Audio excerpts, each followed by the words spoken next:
Hey guys, welcome back to the channel AppWiz.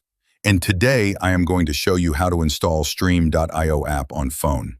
So guys, this will be just the same process if you are using an iOS and Android. So for the Android, just go to Google Play Store.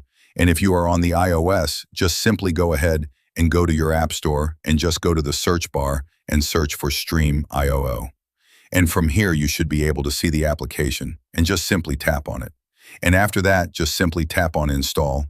And then from here, it will automatically install into your device and it will download into your phone.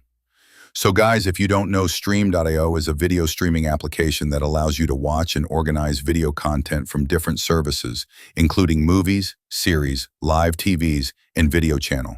So now guys, open the app once it is done installing. And from here, just tap on allow. And after that, you can just simply log in into your account.